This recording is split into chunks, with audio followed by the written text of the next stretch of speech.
Have you ever had that feeling? You're perfectly happy with your phone, your laptop, whatever, and then a new one gets announced.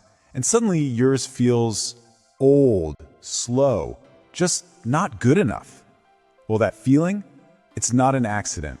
Today, we're going to pull back the curtain on something called the upgrade illusion. This right here, this story about Marcus, this is it. This hits home for so many of us, right? One day, your device is your trusted sidekick. It does everything you need it to do. The next day, after some big flashy keynote, it feels like a relic. That feeling, that psychological downgrade, that's the hook. That's how it all starts. So what exactly is this upgrade illusion? Well, think of it less as a feature and more as a machine. A machine that's been carefully built to take your satisfaction, your happiness with what you own, and deliberately turn it into dissatisfaction. And it does it on a schedule. The key thing to get here is that this isn't about you having a weakness for shiny new things. It's a system designed to make you feel that way. So how does this actually work? Why do our perfectly good gadgets suddenly feel so inadequate? I promise you, it's not in your head, and your device didn't just get worse overnight. No, it's all the result of a very, very specific business model. Here's the bottom line. The real goal for these companies isn't to sell you one perfect device that you'll love for 10 years. The real money, the big money, is in getting you to buy the same device over and over and over again. They don't just have to build a great product. They have to convince you that the great product you bought last year isn't great enough anymore. And this whole cycle of being made to feel unhappy with what you have, it comes with a price tag, all right? And it's way, way bigger than just the cost of a new phone. When you actually add it all up over a lifetime, the financial hit is, well, it's genuinely shocking. Let's start with this number, $1,700. That's what the average American household spends on new tech. Not just once, every single year. It's that constant drip, drip, drip of a new phone here, a new tablet there, new headphones, a new watch. It all adds up. Okay, now let's zoom out. If you take that $1,700 a year and spread it over, say, a 40-year adult life, you're looking at $68,000. Just let that sink in for a minute. That's his luxury car. That is a hefty down payment on a house, all spent on gadgets that are usually just a little bit better than the ones they're replacing. But here's the thing, that 68 grand, that's just the money that left your bank account. That's not the real cost.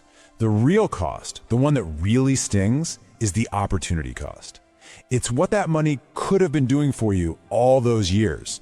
And this is where the numbers start to get just wild. And there it is, that exact same $1,700 a year, if you had invested it in a simple, boring index fund with average stock market returns, could grow to over $340,000. $340,000. That is the hidden wealth that this upgrade illusion is quietly pulling from our pockets, one little purchase at a time. This chart just puts it all in black and white. You've got person A, the upgrader, who's always got the latest and greatest, and you've got person B, the savvy consumer, who holds on to their stuff.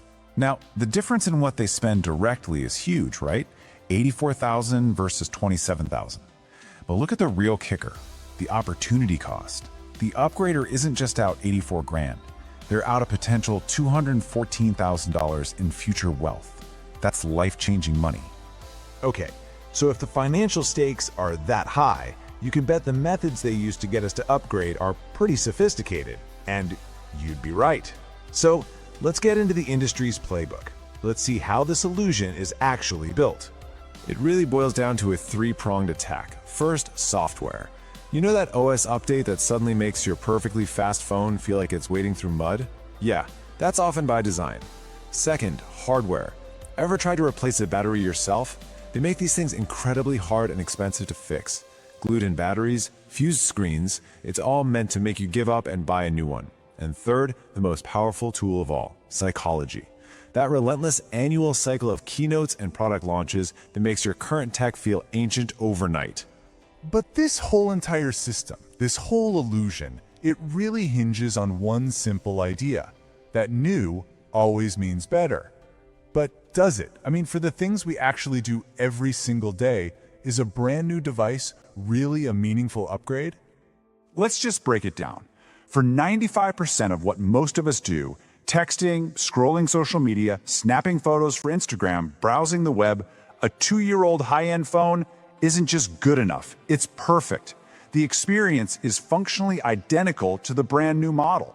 The improvements they advertise are usually in areas you can't even notice without a microscope. And hey, don't just take my word for it. This is backed by science. A study from Wayne State University had people do blind tests using different generations of phones for normal, everyday stuff. The result? They couldn't reliably tell the difference. You might see a 10% jump on a benchmark score, but you can't feel a 10% jump when you're checking your email. And on top of the financial cost, there's a huge environmental one. And this chart is, well, it's eye-opening. A staggering 85% of a device's entire lifetime carbon footprint comes from manufacturing it, not from you using it and charging it, from making the thing in the first place. Which means the most powerful environmental action you can take is to just keep the device you already have for another year or two. Okay, so this whole illusion is expensive, it's manipulative, and it's damaging to the planet. But here's the good news. You can opt out. You don't have to play the game. There is an escape plan, and it's all about reclaiming your money and your peace of mind. And here's how you do it. 4 simple steps. 1. Figure out what you actually use your device for, not what the commercials tell you could be using it for. 2. Make your tech last. A new battery costs $50, a new phone is $1,000. It's simple math. 3. Buy refurbished. You get pretty much the same performance for half the price. And 4, this is the most important one, you set your own upgrade cycle. Upgrade when your device no longer meets your needs, not when a CEO gets on a stage. This really requires a mental shift. You're not behind the times or out of touch because you're still using a 4-year-old phone. You're just a rational person who's refusing to let a marketing department define what you need. You're not behind, you're just not buying it.